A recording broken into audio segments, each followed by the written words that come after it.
Bapak, saudara-saudara, shalom bagi kita semuanya. Marilah kita mendengar firman Tuhan. Khotbah Epistel Minggu tanggal 17 September tahun 2023. Sebelumnya mari kita berdoa. Damai sejahtera dari Allah Bapa yang melampaui segala akal, itulah yang akan memelihara hati dan pikiran kita dalam Kristus Yesus Tuhan kita. Amin. Firman Tuhan tertulis di dalam kitab Kejadian pasal 50 ayat 15 sampai ayat 21. Demikian firman Tuhan. Yusuf menghiburkan hati saudara-saudaranya. Ketika saudara-saudara Yusuf melihat bahwa ayah mereka telah mati, berkatalah mereka, boleh jadi Yusuf akan mendendam kita dan membalaskan sepenuhnya kepada kita segala kejahatan yang telah kita lakukan kepadanya. Sebab itu mereka menyuruh menyampaikan pesan ini kepada Yusuf. Sebelum ayahmu mati, ia telah berpesan, beginilah harus kamu katakan kepada Yusuf, ampunilah kiranya kesalahan saudara-saudaramu dan dosa mereka, sebab mereka telah berbuat jahat kepadamu. Maka sekarang ampunilah kiranya kesalahan yang dibuat hamba-hamba Allah ayahmu. Lalu menangislah Yusuf ketika orang berkata demikian kepadanya. Juga saudara-saudaranya datang sendiri dan sujud di depannya serta berkata, kami datang untuk menjadi budakmu. Tetapi Yusuf berkata kepada mereka, janganlah takut, sebab aku inikah pengganti Allah? Memang kamu telah mereka-rekakan yang jahat terhadap aku, tetapi Allah telah mereka-rekakannya untuk kebaikan, dengan maksud melakukan seperti yang terjadi sekarang ini, yakni memelihara hidup suatu bangsa yang besar. Jadi janganlah takut, aku akan menanggung makanmu dan makan anak-anakmu juga. Demikianlah ia menghiburkan mereka dan menenangkan hati mereka dengan perkataannya.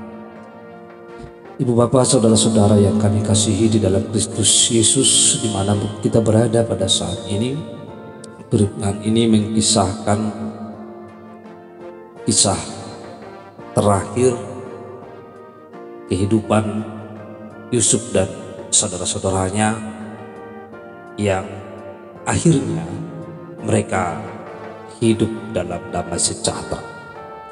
Di dalam satu keluarga tentu tidak selalu mudah untuk banyak orang.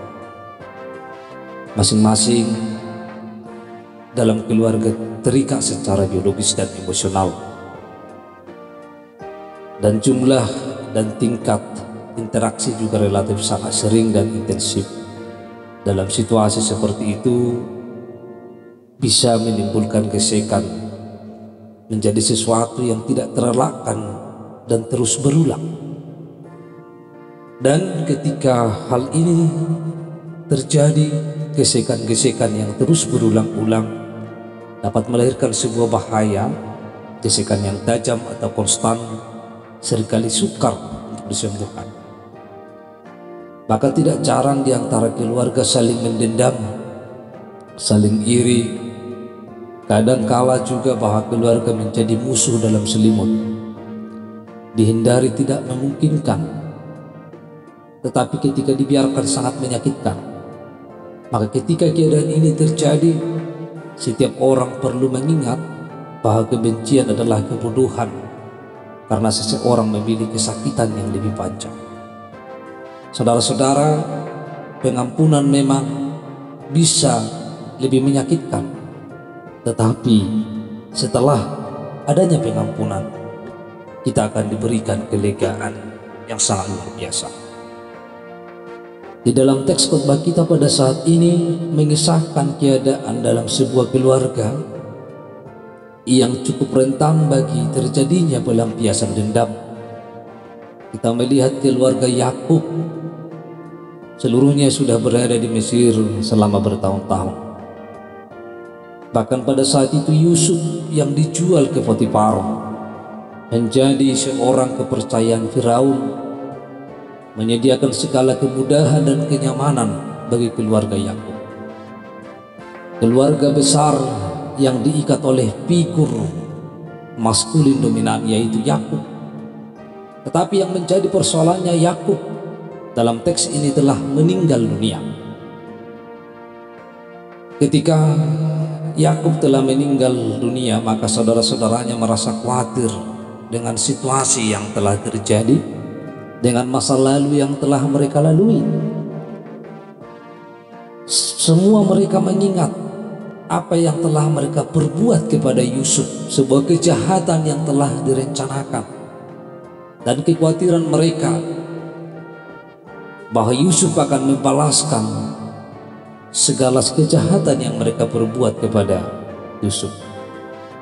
Saudara-saudara, bahwa kekhawatiran ini memiliki bukti yang sangat kuat bahwa ketika berada dalam situasi seperti ini, setiap orang pasti khawatir dan takut bertemu dengan saudaranya yang telah diperbuat sebuah kejahatan. Saudara-saudara, pada saat mereka, saudara-saudara Yusuf pertama sekali mengenal Yusuf yang sebenarnya, dan mereka merasa ketakutan.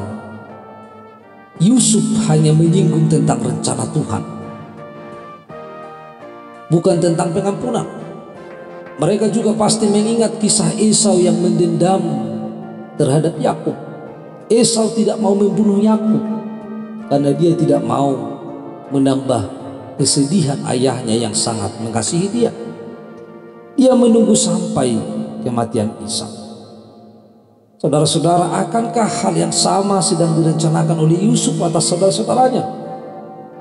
Bukankah pemikiran seperti wajar mengingat Yusuf memang sangat dekat dan paling disayang oleh Yakub? Apakah selama ini kebaikan Yusuf terhadap seluruh keluarga besar sebenarnya hanya ditujukan untuk dan dilakukan demi ayahnya saja? Setelah alasan seperti ini tidak ada lagi, apakah Yusuf akan terus memperlakukan keluarga besarnya dengan baik? Saudara-saudara, ada upaya perdamaian untuk berjaga-jaga dari saudara-saudara Yusuf. Mereka menyiapkan sebuah rencana yang matang. Mereka meninggalkan Mesir secara diam-diam, jelas tidak mungkin untuk dilakukan. Jika Yusuf sampai mengetahui hal itu, dia akan semakin kesal dan bisa saja membunuh mereka di tengah jalan. Jika terus tinggal di Mesir, mereka perlu menyiapkan diri untuk hal yang terburuk, maka akan terjadi bencana kelaparan. Di tengah situasi yang serba tidak menentu, mereka mulai menyusun sebuah strategi perdamaian dengan Yusuf. Mereka mengirimkan utusan untuk menyampaikan isi hati mereka kepada Yusuf. Itu dapat kita lihat dalam ayat yang ke-16, dikatakan di sana, sebab itu mereka menyuruh menyampaikan pesan ini kepada Yusuf, sebelum ayahmu mati, ia telah berpesan. Tidak satu pun dari antara mereka yang berani menyampaikan secara langsung. Pengiriman utusan ini untuk melakukan langkah awal perdamaian yang sangat mirip dengan strategi Yakub ketika dia mencoba berdamai dengan Esau. Saudara-saudara, pada waktu itu Yakub membagi rombongannya menjadi beberapa barisan dengan tujuan untuk meredakan kemarahan Esau secara bertahap. Anak-anak Yakub tampaknya telah belajar sangat banyak dari ayahnya. Strategi perdamaian yang dilakukan oleh saudara-saudara Yusuf adalah menggunakan nama ayah mereka, figur yang sangat dihormati dan disayangi oleh Yusuf. Mengatasnamakan ini benar atau hanya karangan mereka saja. Apakah itu benar atau tidak, kita tidak tahu. Isinya terlihat sangat persuasif. Saudara-saudara Yusuf menyebut Yakub di depan Yusuf dengan sapaan ayahmu. Mereka mungkin ingin menegaskan kedekatan spesial antara Yusuf dan Yakub. Dalam pesan tersebut, Yakub dikatakan memohon kepada Yusuf. Dalam teks Ibrani kata dipakai bukan hanya ampunilah kiranya, ada permohonan yang sangat mendalam di dalamnya. Jika Yakub memang benar-benar mengucapkan kalimat ini dengan cara seperti ini, sangat sukar bagi Yusuf untuk berkata tidak. Tidak ada alasan untuk menolak, tetapi harus mengiyakan. Karena kalau sampai ayahnya memohon, maka tidak ada yang bisa menolaknya.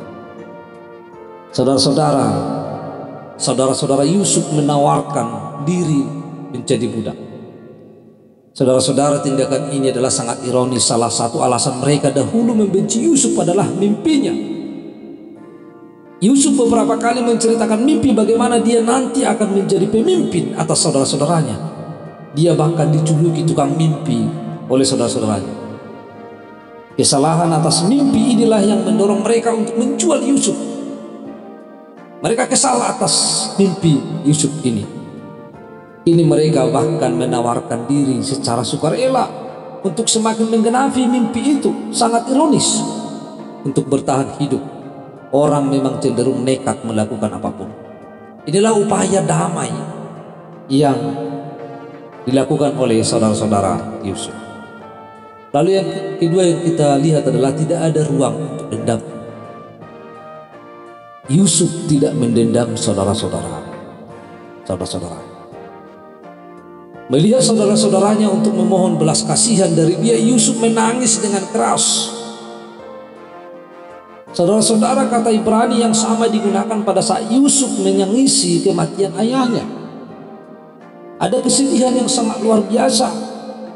Apakah Yusuf kecewa dengan ketidakpercayaan saudara-saudaranya atas ketulusan kebaikannya kepada mereka? Apakah Yusuf mempercayai pengatasnamaan ayahnya dan kecewa dengan ayahnya juga?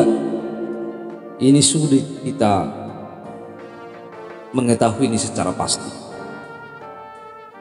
Tetapi yang terpenting bagi kita adalah bukan apa yang dirasakan oleh Yusuf, tetapi apa yang dia katakan dan lakukan. Apa yang kita rasakan tidak akan berarti jika kita tidak termanifestasi.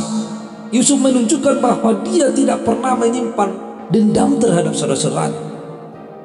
Jika tidak ada dendam, apa yang perlu untuk dilampiaskan? Tidak ada yang perlu dicemaskan oleh saudara-saudara Yusuf.